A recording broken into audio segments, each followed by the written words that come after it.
pessoal, vamos começar então o nosso curso para questões universa. Tá? Essa é uma banca muito controversa, controvertida, como alguns falam, né? Por quê?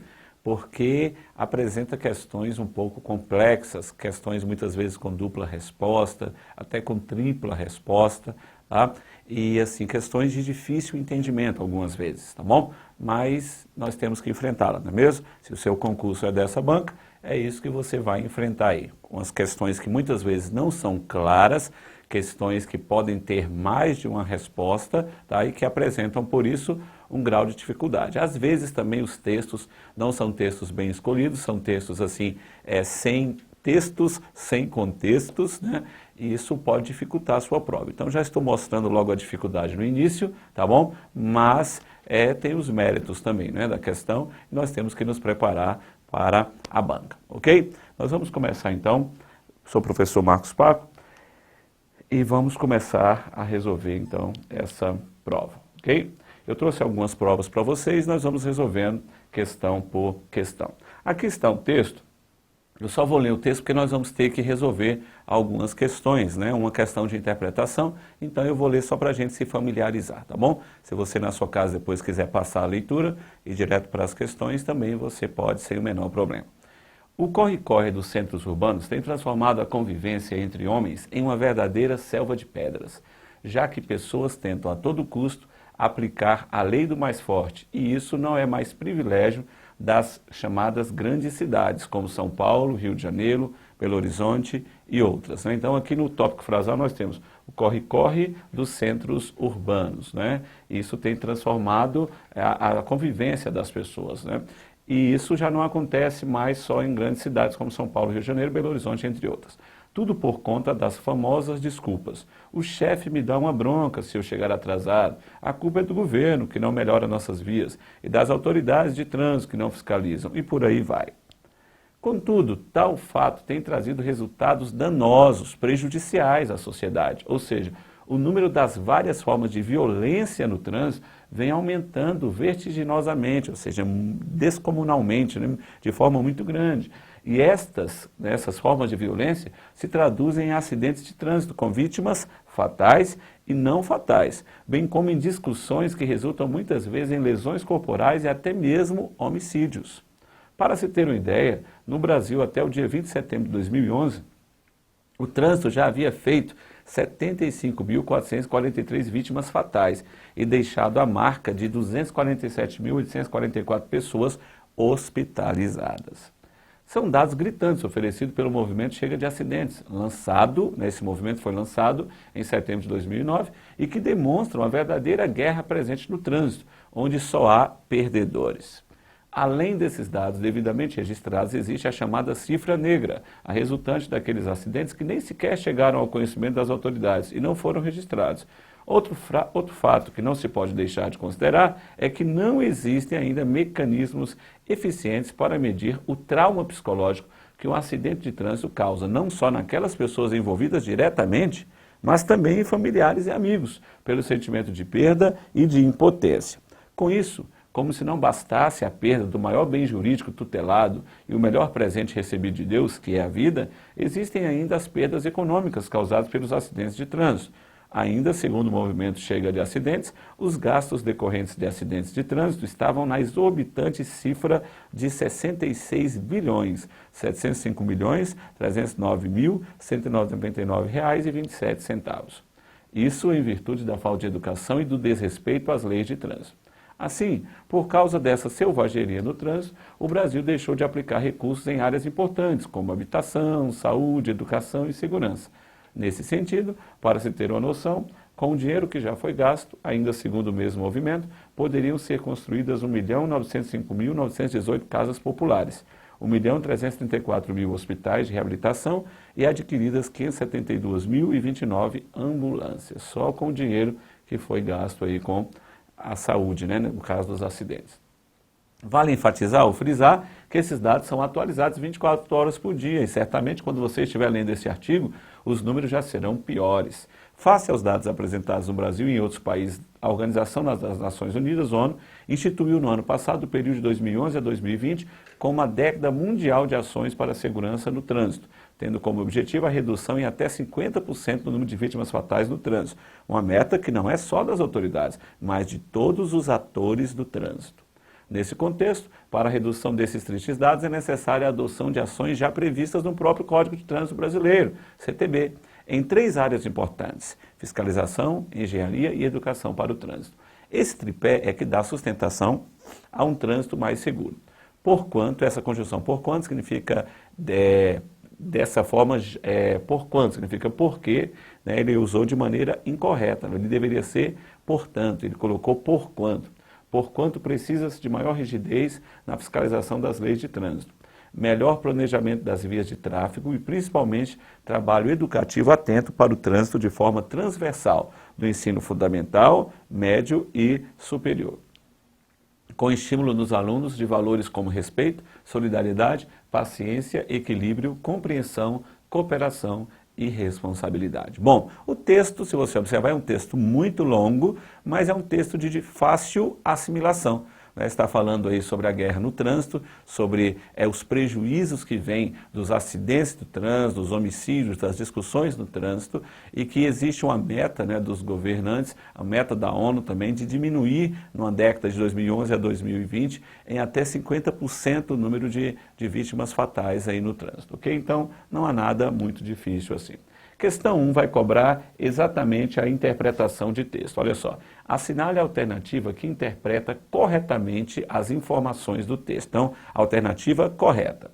E aí ele pergunta: a palavra privilégio foi equivocamente utilizada no primeiro parágrafo, pois ela remete a aspectos negativos das metrópoles brasileiras. Vamos ver se ela foi usada de maneira equivocada?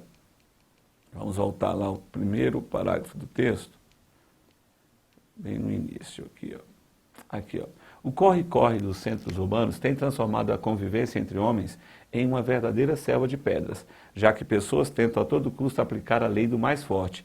E isso não é mais privilégio das chamadas grandes cidades, como São Paulo, Rio de Janeiro e Belo Horizonte. Realmente, a palavra privilégio aqui ela está sendo usada com aspecto negativo, mas isso não quer dizer que ela tenha sido usada de maneira incorreta. Por quê?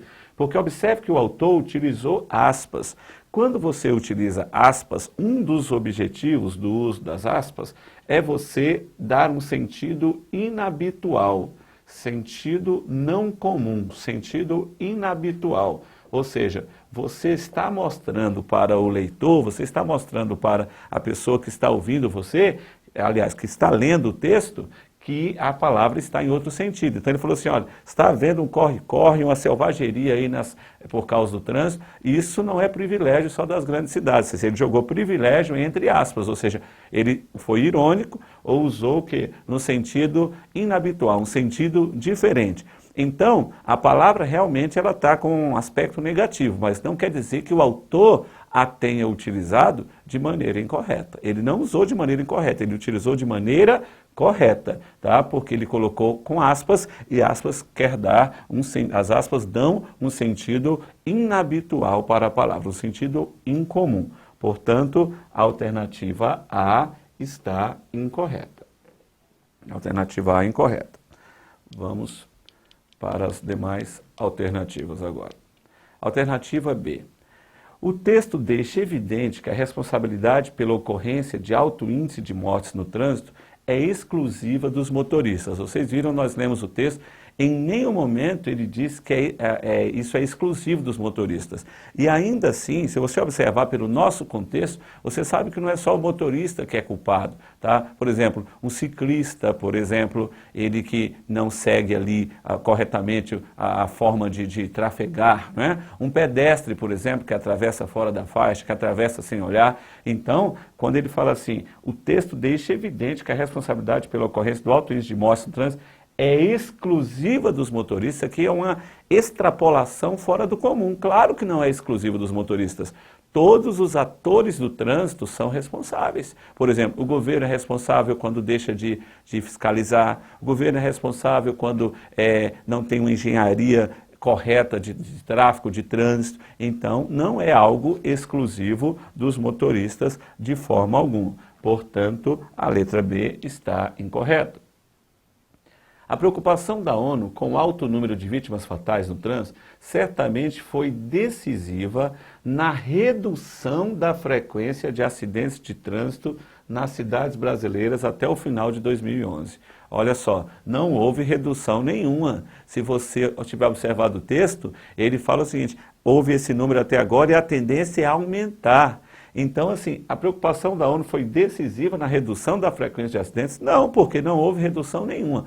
O texto fala que a ONU decidiu lançar, né, uma campanha, vamos dizer assim, um projeto de redução de 2011 até 2020, de redução de 50% dos acidentes, mas não só no Brasil, mas em outros países. Tá? Então, assim, ela não está dizendo que reduziu, o texto não está dizendo que foi reduzido o número de acidentes, está dizendo que a ONU tem como meta, não só no Brasil, mas como em outros países, reduzir os acidentes fatais em até 50%. Mas em nenhum momento está dizendo que houve essa redução. Portanto, isso aqui é uma contradição ao que está no texto, é algo totalmente contrário ao que está no texto. Portanto, a alternativa C está incorreta. Ok? Letra D. A educação para o trânsito de forma transversal, né, começando ali como o texto fala do ensino básico, do ensino médio, ensino superior, com estímulo de valores humanos, é importante fator para a redução de vítimas fatais. Isso aqui você encontra no finalzinho do texto, olha só. Aqui, ó, quando ele fala assim, melhor planejamento tal, ele fala assim, esse tripé, que é o quê? Fiscalização, engenharia e educação. Ó. Fiscalização, engenharia e educação para o trânsito. Educação para o trânsito. Esse tripé é que dá sustentação a um trânsito mais seguro, porquanto precisa-se de maior rigidez na fiscalização das leis de trânsito, melhor planejamento das vias de tráfego e, principalmente, trabalho educativo atento para o trânsito, de forma transversal, no ensino fundamental, médio e até superior. Aí olha o que ele fala depois, voltando aqui. Com estímulo nos alunos de valores como respeito, solidariedade, paciência, equilíbrio, compreensão, cooperação e responsabilidade. Vamos ver o que a questão diz? A educação para o trânsito de forma transversal, com estímulo de valores humanos, solidariedade, respeito, cooperação, tá? É importante fator, ele falou que não é o único fator, é importante, como o texto diz, principalmente, fator para a redução do número de vítimas fatais no trânsito. Portanto, a resposta é esta aqui, ó, a alternativa D. Ela não contradiz o que o texto está falando, ela não extrapola, não vai além do que o texto falou, e ela também não reduz, ela coloca aquilo que é essencial, tá bom? Para essa interpretação. Vamos ver a outra? Letra E. A meta da ONU de redução de 50% do número de vítimas fatais no trânsito compromete principalmente as autoridades. Não é isso. Vamos ver lá no texto? Não, isso não compromete principalmente as autoridades, não. Olha aqui, ó, vamos ver onde é que está isso aqui. Ele fala que todos aqui, ó, fala assim, ó, aqui, face aos dados apresentados no Brasil e em outros países, a ONU instituiu no ano passado o período de 2011 a 2020 como a década mundial de ações para a segurança no trânsito, tendo como objetivo a redução em até 50% do número de vítimas fatais no trânsito. Uma meta que não é só das autoridades, mas de todos os atores do trânsito. Ou seja, essa meta de redução dos acidentes, ela não é algo principalmente das autoridades, é de todos os atores de trânsito. Tá? Quais são os atores do trânsito? O pedestre, o ciclista, o motociclista, né, o motorista de um veículo, tá? Os governantes, os engenheiros. Então, não é só, tá, principalmente das autoridades, de forma alguma. Tá? Mas de todos os atores do trânsito. Portanto, contradiz o que o texto falou. Logo, não podemos responder aí, não é, como a alternativa é. Tá bom? Então, letra A incorreta, letra B incorreta, C incorreta, D alternativa correta e a letra E ficou incorreta também. Resposta, então, adequada à letra D de diamante. Ok? Bom, essa foi uma questão de texto, simplesmente. A questão 2, agora, já vai cobrar Texto e gramática. Está aí algo que é extremamente comum nas provas da Universa. Vou colocar aqui para você. Tá? É a paráfrase. Se você quer fazer prova da Universa, você tem que estar atento a isso aqui, ó, a paráfrase. Professor Paco, e o que é a paráfrase? A paráfrase é a reescritura de um texto. É a reescritura de um texto. Ou de uma parte do texto, né?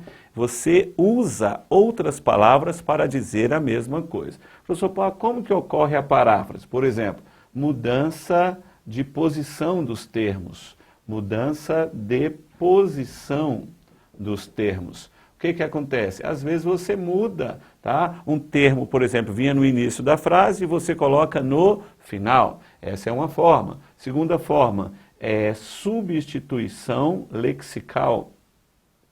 A substituição lexical. O que é isso?